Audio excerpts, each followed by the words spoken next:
Good morning, my dear students. Welcome to CMC Institute of Mathematics, Bhagalpur. हम लोग पिछले class में 3D पर थ्योरम पढ़ रहे थे। हम लोग थ्योरम 1 हो चुका था, ओरिजिन से किसी बिंदु की दूरी निकाल लें। आज हम लोग पढ़ेंगे दो बिंदु दिया रहेगा, उनके बीच की दूरी हम लोग कैसे निकालेंगे, यानी डिस्टेंस फॉर्मूला हम लोग पढ़ेंगे थ्योरम नंबर 2। सबसे पहले आप थ्योरम नंबर 2 नोट करिए। Theorem 2, find the distance between 2 points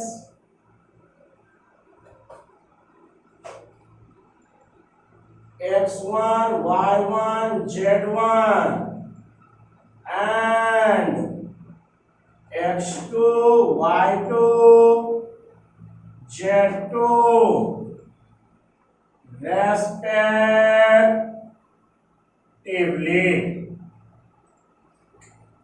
सवाल कहता है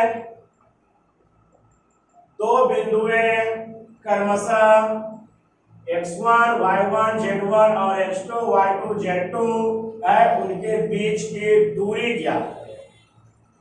इसका प्रूफ लिखेंगे। हम लोग वेक्टर अलजेब्रा में सीखे हैं कि पॉइंट का दिया रहना ओरिजिन वेक्टर, ओरिजिन से जाएगा पोजीशन वेक्टर। सॉल्यूशन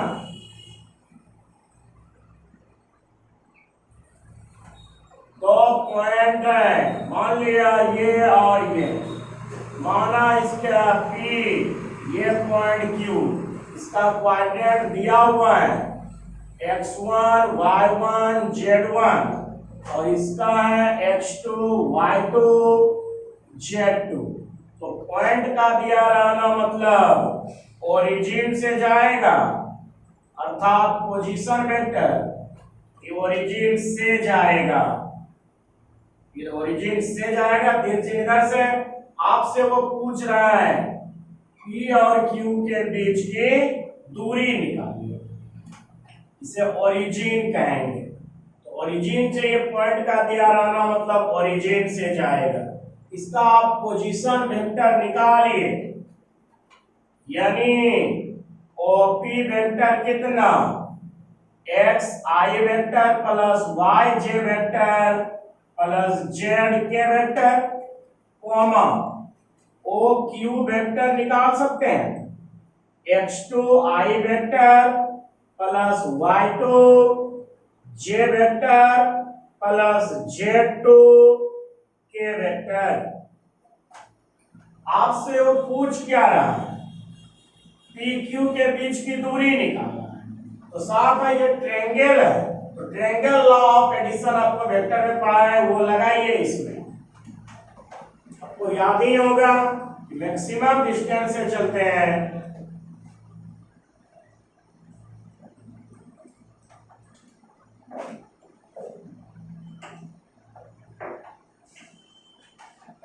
इसमें ट्रायंगल लॉ लगाया जाए।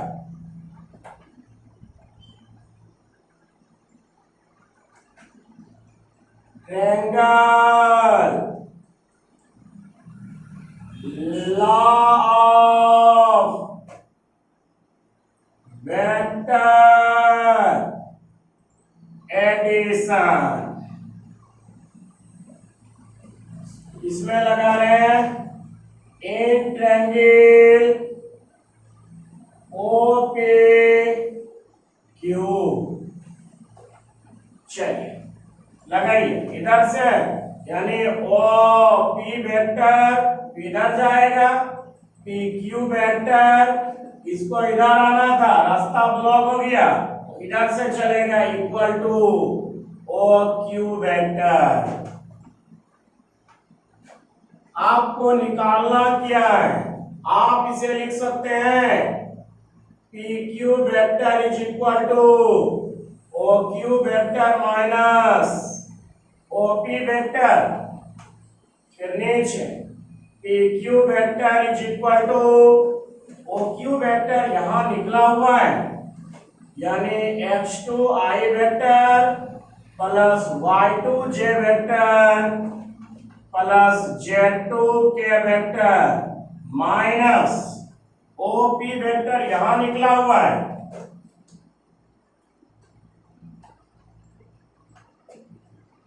ये x1 y1 z1 होगा, x1 i vector plus y1 j vector plus z1 के वेक्टर, दो वेक्टर का घटाव जानते हैं,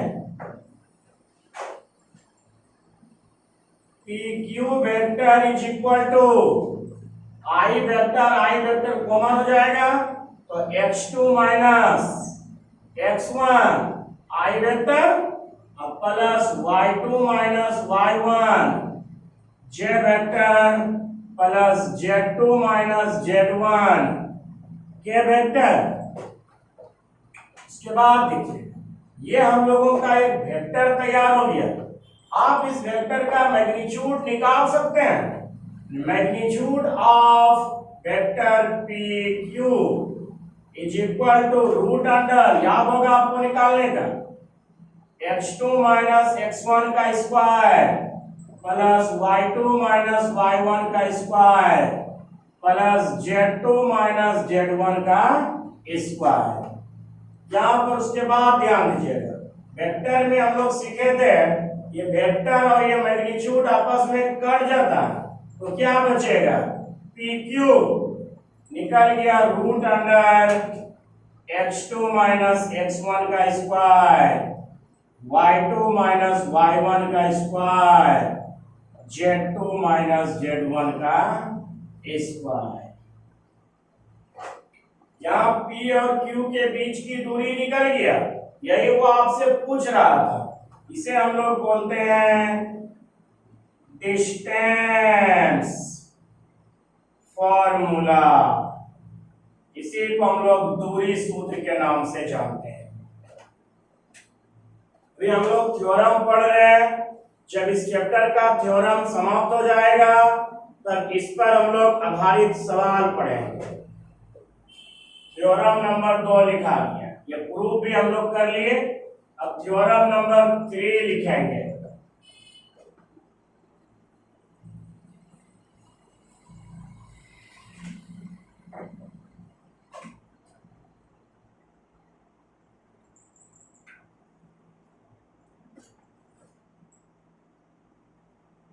एक बात और ध्यान दीजिए, आप चाहे तो यहाँ x2 माइनस x1 को x1 माइनस x2 भी लिख सकते हैं, क्योंकि ध्यान दीजिएगा अगर हम बोले 3 माइनस 2 का स्क्वायर को या इसी को हम 2 माइनस 3 का स्क्वायर करते हैं, एक ही बात है, तो यहाँ प्लस 1 का स्क्वायर प्लस बनेगा और माइनस 1 का स्क्वायर भी प्लस बनेगा, क्योंकि निगेटिव संख्या का वर्ग हमेशा पॉजिटिव होता है। दोनों को उल्टा करके भी हम लोग लिख सकते हैं, एक ही बात हो, आपका मर्जी जैसे आपको याद कर सकते हैं। आगे थ्योरम नंबर 3 लिखेंगे। Theorem 3, find the coordinate of a point which divides line segment joining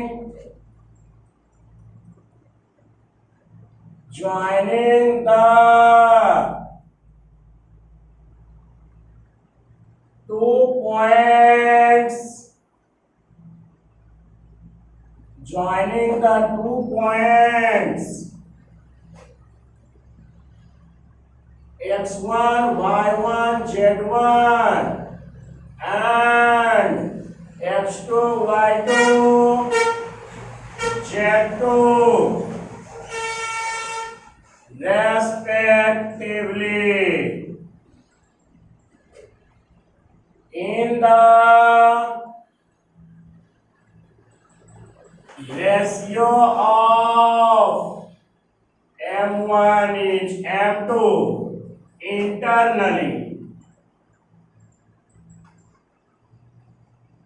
इसीलिए इस थ्योरम का नाम होता है internal divisional theorem. Internal divisional theorem, ध्यान दीजिएगा। ये देखिए कहता क्या है, ध्यान दीजिए। कहता है उस बिंदु का निर्देशांक निकालिए जो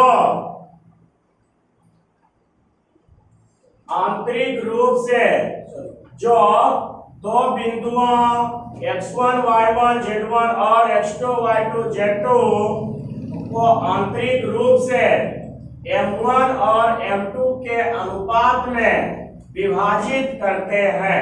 तब वो बीच में अंदर में जो पॉइंट होगा उसी पॉइंट का कोऑर्डिनेट निकालना है। जैसे आपको हम समझाते हैं, ध्यान दीजिएगा। जैसे मान लिया ये पॉइंट है और ये पॉइंट है, दोनों बाहर है। मान लिया ये P है, x1 y1 z1 दिया हुआ है और ये माना हमने Q है, x2 y2 z2। इस केस को किसी भी अनुपात m1 और m2 को मान ले लिया, नेचुरल नंबर m1 और m2 अनुपात में बांट रहा है। ये ना समझे ये बीच में भी हो सकता है, तो उसको मिड पॉइंट बोलेंगे।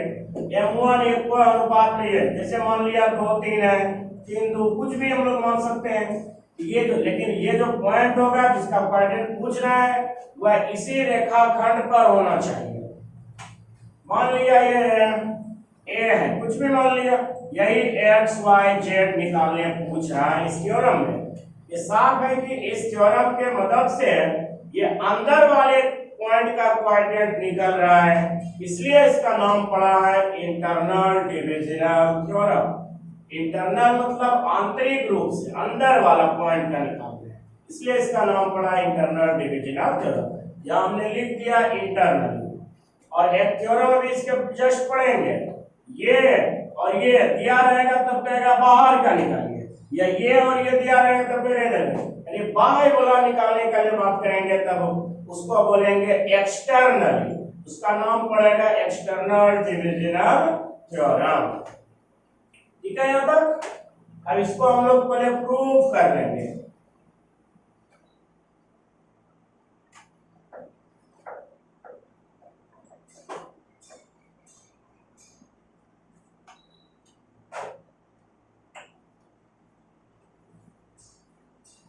प्रूफ लिखेंगे, सॉल्यूशन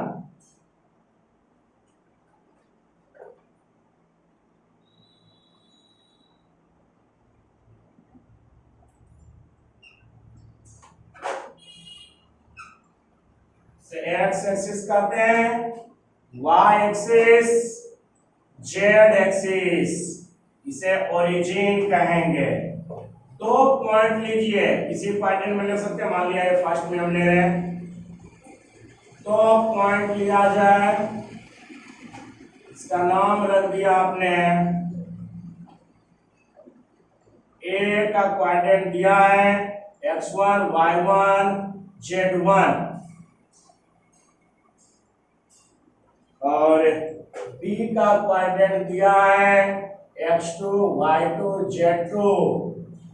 तब अंदर का कोऑर्डिनेट पूछ रहे, मान लिया यहाँ पर है p x y z, ये m1 ये m2। पॉइंट दिया रहना, हम लोग पर लाम डालते हैं, लाम गिराइए,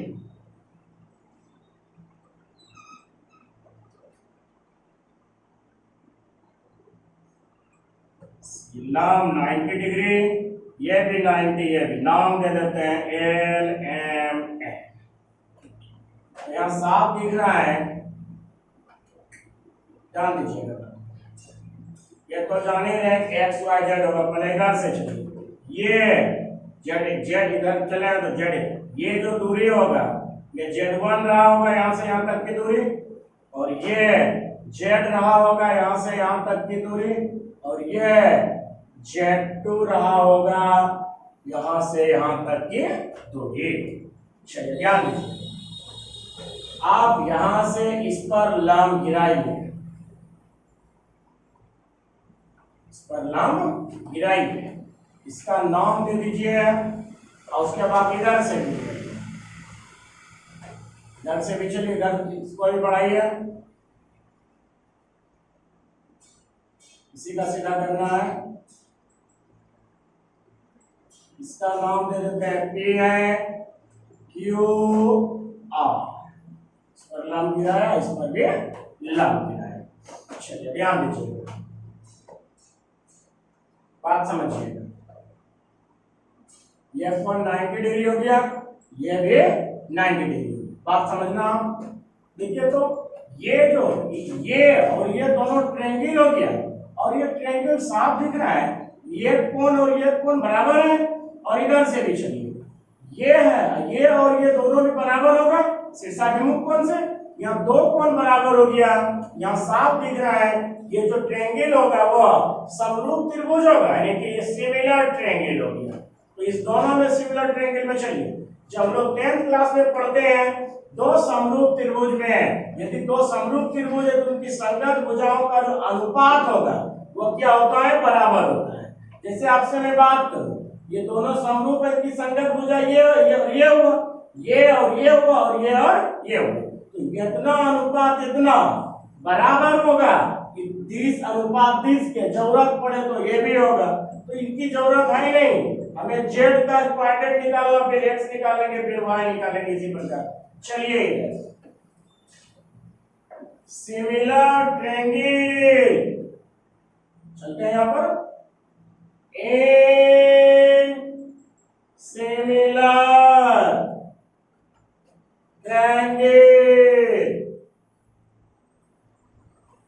ट्रायंगल्स, नाम बोलिए ARP,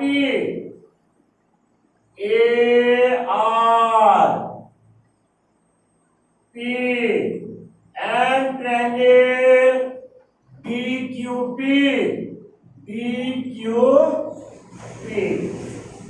यानी दो समरूप त्रिभुज इतना और इतना में हम लोग लिख सकते हैं ज्यामिति से AP बटे PB बराबर AR बटे BQ, AP कितना M1 और PB कितना M2, और इधर देखिए AR कितना होगा, यहां समझिएगा, ध्यान दीजिएगा, AR ये है, समझते चलिएगा तो ध्यान से दिखेगा, ये मतलब यहां से ये पूरे यहां तक पूरे आपका Z है, और इतना आपका Z1 है, पूरे में इतना घटा देंगे तो यही बचेगा, यानी क्या लिखेंगे, देखिए तो आप AR को लिख सकते हैं पूरे, यानी Z माइनस Z1, जो बच्चा नहीं समझे इसको एक बार फिर से समझिएगा,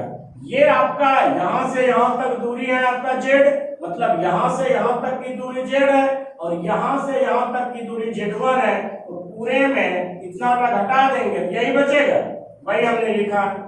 PQ को ढूंढिए, PQ ये है, पूरे आपका Z2 है, और ये मतलब Z है, मतलब ये यहां से यहां तक है, तो पूरे में इतना घटा देंगे तो वही बचेगा, यानी Z2 माइनस Z1। इसको कैलकुलेट किया जाए, ये तिराकोनी मल्टीप्लाई होगा, यानी M1 into Z2 minus M1 into Z1 बराबर M2 into Z minus M2 into Z1। उसके बाद समझिए,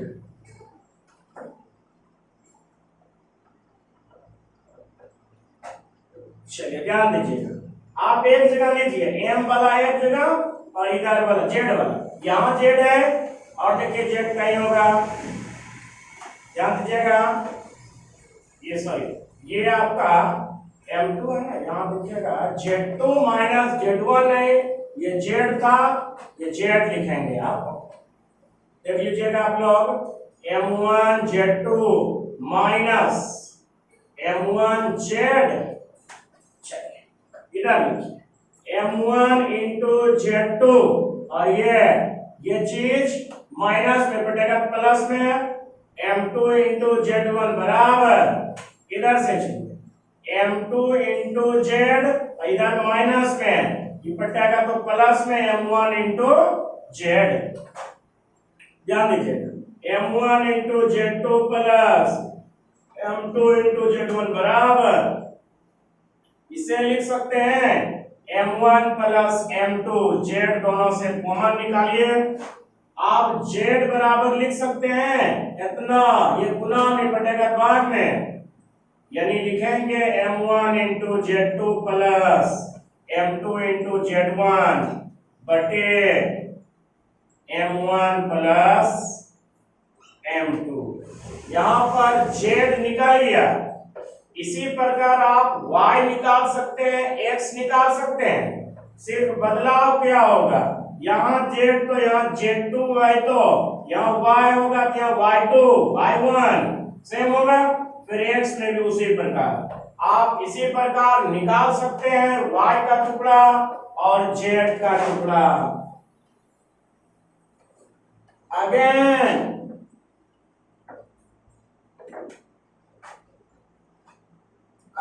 पुनः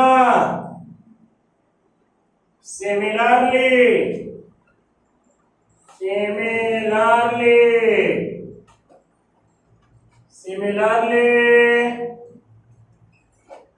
इसी प्रकार आप निकालिए y का क्वाड्रेंट, y निकल जाएगा कितना, M1 into y2 plus M2 into y1 बटे M1 plus M2।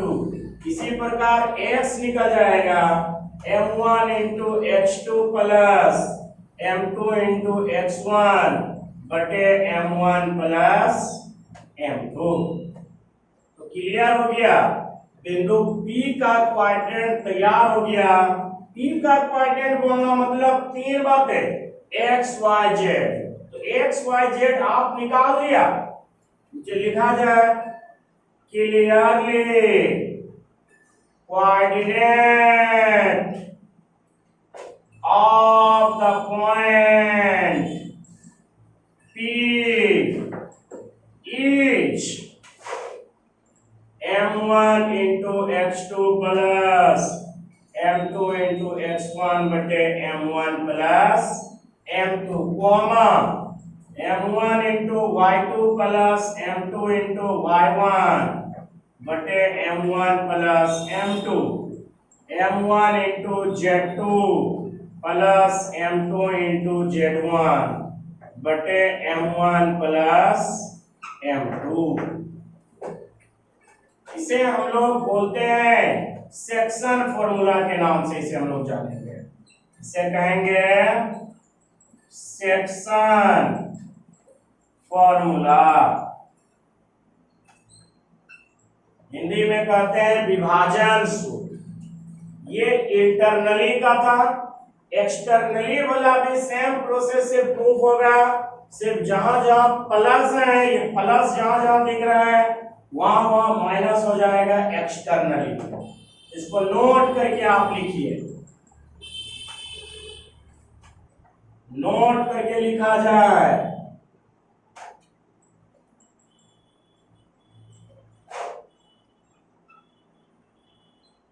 External division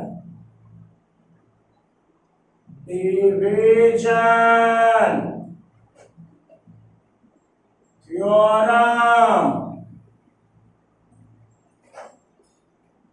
external division theorem. Theorem में काम क्या करना है, रिप्लेस